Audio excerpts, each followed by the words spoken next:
चलो इसके बाद देखते हैं नंबर 6, मुख्य विकर्ण।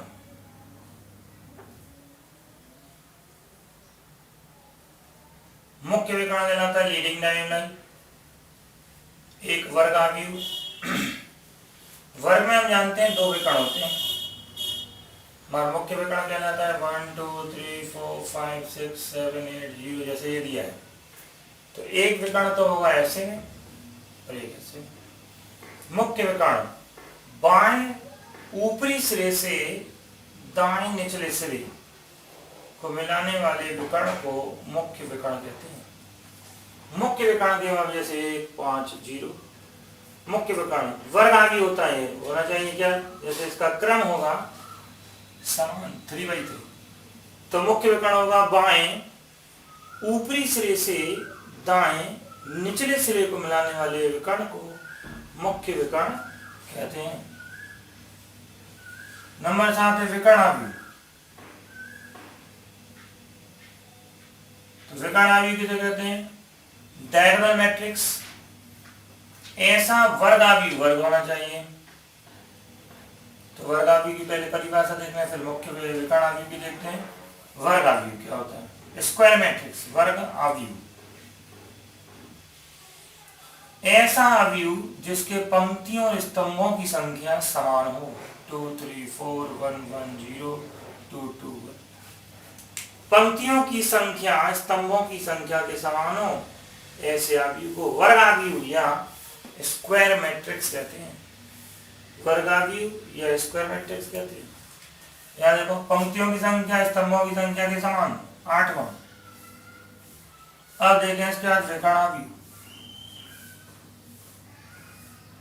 Diagonal matrix. डायगोनल मैट्रिक्स क्या कहलाता है, ऐसा वर्गाव्यूह, तो सबसे पहले वर्ग होना चाहिए, जिसके मुख्य विकर्ण के तो अवयव हों, बाकी अवयव शून्य हों। यहां देखो, मुख्य विकर्ण में तो अवयव हैं, बाकी अवयव कैसे हैं, शून्य हैं, तो विकर्णाव्यूह कहलाता है। विकर्णाव्यूह किसे कहते हैं, ऐसा वर्गाव्यूह, वर्गाव्यूह होना चाहिए, जिसके मुख्य विकर्ण के तो अवयव हों, बाकी अवयव कैसे हों, शून्य हों।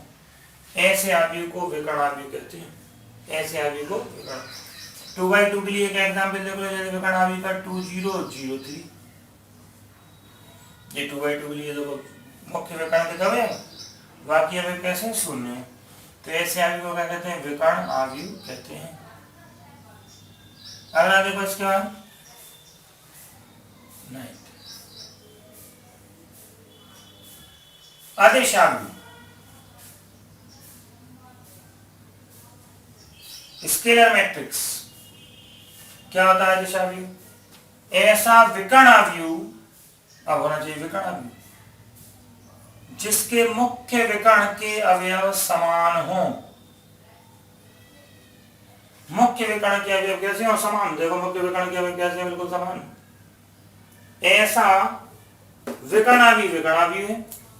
देखो, यहाँ विकर्ण में अवयव है, परंतु एक विशेषता, क्या विशेषता है, कि पूरे विकर्ण के अवयव समान हैं, बाकी अवयव शून्य हैं। तो ऐसा विकर्णाव्यूह जिसके विकर्ण के सभी अवयव समान हों, उसे विकर्णाव्यूह कहते हैं। जैसे k 0 0 0 k 0 0 0 k।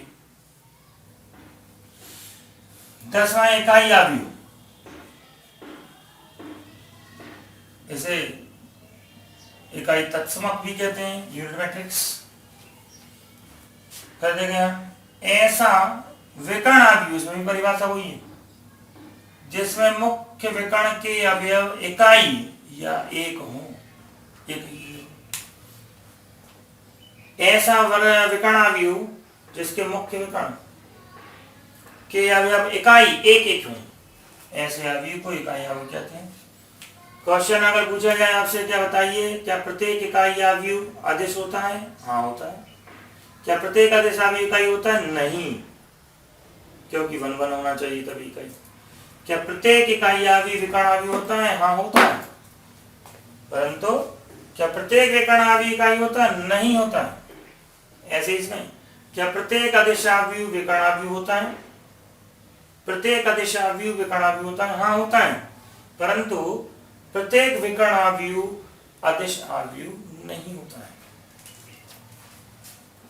11 देख रहे हैं उप आव्यूह। उप माने हो गया सब मैट्रिक्स, सब मैट्रिक्स। एक आव्यूह दिया है 2 3 4 5 6 0 1 1 2। एक आव्यूह के कुछ पार्ट काट लो, जैसे मैंने 2 का बनाया तो ये चारों पार्ट ले लिया, उठा के एक नया बना दिया इससे। इसका उप आव्यूह देखो बना दिया 2 3 5 6, क्रम से होना चाहिए, चाहे ये 2 लेके बना ले।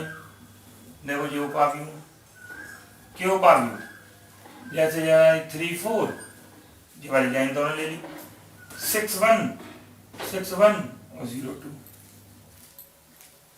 ये आपका उपाव्यूह हो गया। उपाव्यूह का अर्थ क्या होगा? किसी आव्यूह के कुछ अवयव लेकर एक नया छोटा आव्यूह बना दिया जाए इससे, तो ऐसे आव्यूह को उपाव्यूह सब मैट्रिक्स कहते हैं। उपाव्यूह त्रिभुज आव्यूह, त्रिभुजीय आव्यूह, त्रिभुजीय आव्यूह। त्रिभुजीय आव्यूह किसे कहते हैं? देखो, ऐसा वर्ग आव्यूह जिसके मुख्य विकर्ण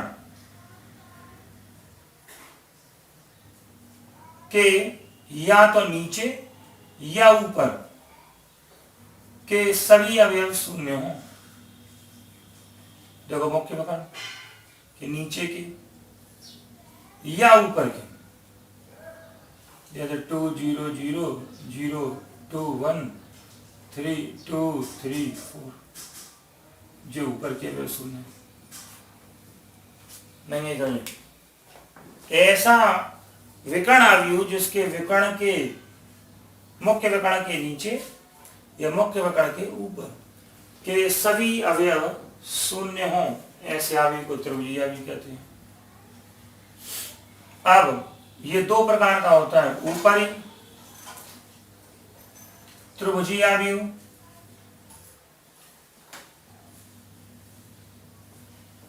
ऊपरी त्रिभुजीय आव्यूह ऐसा विकर्ण आव्यूह जिसके मुख्य विकर्ण के ऊपर के अवयव तो हों परंतु नीचे के अवयव शून्य हो, जो त्रिभुज ऊपर की ओर बनेगा, जो ऊपरी त्रिभुजीय आव्यूह कहलाता है।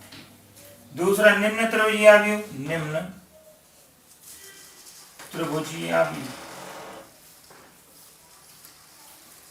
देखा जाता है। Lower triangular matrix, lower triangular matrix ऐसा विकर्ण आव्यूह जिसके, याद है सभी लोग,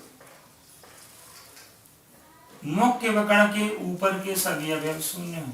देखो, अब नीचे त्रिभुज टाइप का बनना, ऊपर के शून्य तो निम्न, नीचे के शून्य तो ऊपरी।